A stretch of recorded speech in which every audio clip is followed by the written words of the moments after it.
Bienvenidos a otro episodio más de Antisemitismo en la Historia, un podcast donde exploramos los eventos de antisemitismo, conocidos y no tan conocidos, de la historia de la humanidad. Hoy vamos a hablar de un tema delicado pero necesario, el antisemitismo en el Islam. Y lo primero que hay que aclarar es que no todo musulmán es antisemita, ni el Islam como religión se puede reducir al odio. Pero sí es cierto que, desde sus orígenes, el Islam ha tenido una relación complicada con los judíos y que ciertos textos, interpretaciones y líderes han convertido esa tensión en una fuente persistente de antisemitismo. Para entender cómo empieza todo, hay que remontarse al siglo VII en la península arábiga. En ese entonces existían varias tribus judías asentadas en lo que hoy es Arabia Saudita, especialmente en Yatrib, que más tarde se llamaría Medina. Las tribus más conocidas eran Banu Ainuqa, Banu Nadir y Banu Qurayza. Mahoma, al llegar a Medina, establece con ellas un pacto de convivencia. Pero pronto empiezan los roces. Algunas de estas tribus no aceptaron su autoridad como profeta ni su nueva comunidad religiosa. Según la tradición islámica, se consideró que los judíos habían traicionado los acuerdos. La consecuencia fue la expulsión de Banu Ainuqa primero y de Banu Nadir después. Sus propiedades fueron confiscadas y muchos huyeron. Pero el caso más violento fue el de Banu Qurayza. Durante la llamada Batalla del Foso, Mahoma acusó a esta tribu de haber conspirado con los enemigos de los musulmanes. La resolución fue brutal, se cavaron fosas y entre 600 y 900 hombres de la tribu fueron decapitados. Las mujeres y niños fueron esclavizados. Esto no es una exageración de fuentes externas. Aparece en las fuentes islámicas clásicas como la Sira de Ibn Ishaq y en las colecciones de hadices.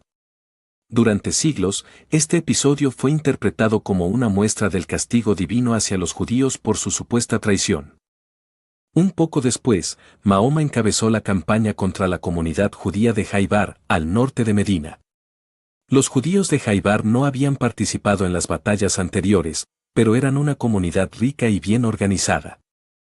Cuando fueron derrotados, Mahoma les impuso un sistema por el cual podían quedarse en la tierra, pero debían pagar un impuesto especial, el jizya, que era signo de subordinación. En ese mismo contexto ocurre algo que marcará el relato posterior: una mujer judía llamada Zainab bint al-Harith, cuyo padre y esposo habían muerto durante el ataque, ofreció carne envenenada a Mahoma. Él la comió, pero detectó el veneno a tiempo. Años después, según varias fuentes, Mahoma habría dicho que ese veneno seguía afectándolo. Murió en el año 632 y esa versión quedó registrada en libros como Sahih Bukhari y Sahih Muslim. El relato fue retomado siglos más tarde por predicadores antisemitas para sostener la idea de que los judíos mataron al profeta. En discursos contemporáneos, incluso líderes islamistas lo han citado para justificar su odio a los judíos. En paralelo a estos eventos, el Corán fue recopilando versos sobre los judíos. Hay versículos que los reconocen como gente del libro y otros que los critican con dureza. Por ejemplo, se les acusa de haber distorsionado la Torá, de haber matado a sus profetas, de ser arrogantes y de oponerse a la verdad. En el Corán, los judíos son llamados en ocasiones los que incurrieron en la ira de Dios. Estos pasajes han sido interpretados de distintas formas. Algunos lo ven como crítica teológica dentro del contexto de la época, mientras que otros lo han utilizado para justificar odio religioso generalizado. Los hadices, que son dichos atribuidos a Mahoma recopilados siglos después, van aún más lejos. Uno de los más famosos, citado por Hamás en su carta fundacional, dice que el día del juicio no llegará hasta que los musulmanes luchen contra los judíos y el judío se esconda detrás de una piedra o un árbol, y la piedra o el árbol digan: «Oh musulmán, hay un judío detrás de mí, ven y mátalo». Este hadís está en Sahih Muslim, una de las colecciones más respetadas por los musulmanes suníes. Su impacto ha sido profundo, sobre todo en grupos y movimientos que usan el Islam como arma política. Durante la Edad Media, los judíos vivieron en territorios musulmanes bajo el estatus de dhimmi. Esto significaba que podían seguir practicando su religión, pero como ciudadanos de segunda clase. Tenían que pagar el impuesto jizya, no podían construir nuevas sinagogas sin permiso, sus viviendas no podían ser más altas que las de los musulmanes y debían vestir ropas diferenciadas. A pesar de estas condiciones, hubo momentos de convivencia y florecimiento intelectual, como en Córdoba bajo los omeyas o en Bagdad en la época abasí. Pero esos momentos fueron excepcionales. Hubo también pogromos, como el de Granada en 1066, cuando una turba musulmana asesinó a unos 4.000 judíos tras el asesinato del visir judío Yosef ibn Agrela. En Yemen, varios gobernantes impusieron conversiones forzadas. En Marruecos, Irak y Egipto hubo masacres esporádicas. Durante siglos, el antisemitismo en el Islam fue más bien religioso y social, basado en la idea de inferioridad. Pero con el siglo XIX y XX llegó un cambio. El Imperio Otomano, aunque había protegido a los judíos de la Inquisición española y les dio refugio, también mantuvo su estatus de dhimmis. Y con la modernidad llegaron influencias europeas. El antisemitismo racial de Europa fue traducido al árabe. Los protocolos de los sabios de Sion circularon en el mundo islámico desde principios del siglo XX. La idea del complot judío empezó a tomar fuerza, especialmente con la llegada del sionismo. Uno de los personajes clave para entender el vínculo entre el antisemitismo islámico y el político es Amin al-Huseinos, el gran muftí de Jerusalén. En los años 30, se reunió con Hitler, apoyó el régimen nazi y difundió propaganda antisemita en árabe. Fue responsable de incitar pogromos en Palestina, como el de Hebrón en 1929. Su legado sigue presente en parte de la retórica islamista. Cuando se creó el Estado de Israel en 1948, muchos líderes árabes lo denunciaron como una ofensa religiosa. El conflicto dejó de ser nacional y se transformó en algo sagrado. El islamismo político empezó a usar el lenguaje religioso para deslegitimar la existencia de Israel. Ya no era solo una lucha por territorios, era una lucha contra los enemigos del Islam. Los Hermanos Musulmanes, fundados en Egipto en 1928, fueron pioneros en islamizar el discurso contra los judíos. De ahí saldría Hamás, que en su carta fundacional de 1988 mezcla versículos del Corán, hadices antisemitas y teorías conspirativas. En ella se afirma que no puede haber paz con los judíos, porque ellos quieren destruir el Islam.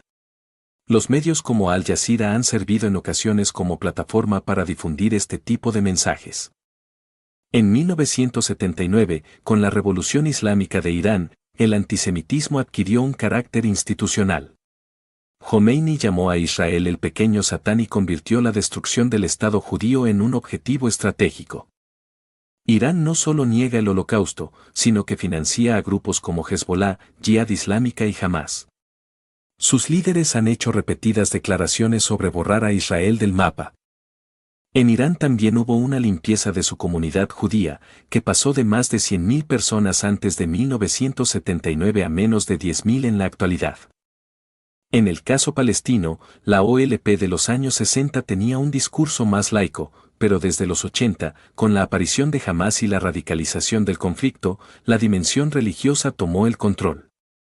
Las escuelas de Gaza han enseñado durante años contenido antisemita, no solo antisionista. Las caricaturas, los libros de texto y los sermones en las mezquitas difunden la idea de que el judío es el enemigo por naturaleza, no por política. Cuando Egipto firmó la paz con Israel en 1979, su presidente, Anwar Sadat, fue asesinado por islamistas. Lo llamaron traidor al Islam. Lo mismo ha ocurrido con los acuerdos de Abraham firmados en 2020 entre Israel y varios países árabes. Aunque no todos los musulmanes los rechazan, los grupos islamistas sí lo hacen, porque consideran que cualquier normalización con el Estado judío es una traición a Dios. En Yemen, los hutíes han sido uno de los ejemplos más explícitos del antisemitismo contemporáneo en el Islam. Su lema oficial, escrito en grandes pancartas, es: muerte a América, muerte a Israel, maldición a los judíos. No solo han declarado su odio, también han expulsado a los últimos judíos del país. Yemen, que alguna vez tuvo una comunidad judía histórica y vibrante, hoy no tiene casi ningún judío. Y los hutíes están estrechamente vinculados con Irán, compartiendo ideología y apoyo logístico. El antisemitismo dentro del mundo islámico no es uniforme. Hay muchas voces musulmanas que lo han denunciado, que han defendido el diálogo y la convivencia. Pero el problema sigue siendo real y tiene raíces profundas en la historia, la religión y la política. No es nuevo, no es solo por el conflicto israelí-palestino, y no se va a resolver si no se confrontan sus fundamentos. Gracias por escuchar este episodio. Si te interesa seguir explorando cómo el antisemitismo ha aparecido en distintas épocas y culturas, te invito a escuchar otros episodios de Antisemitismo en la Historia. Y si conoces a alguien que necesita entender mejor de dónde vienen ciertos discursos de odio, compártelo. Hasta la próxima.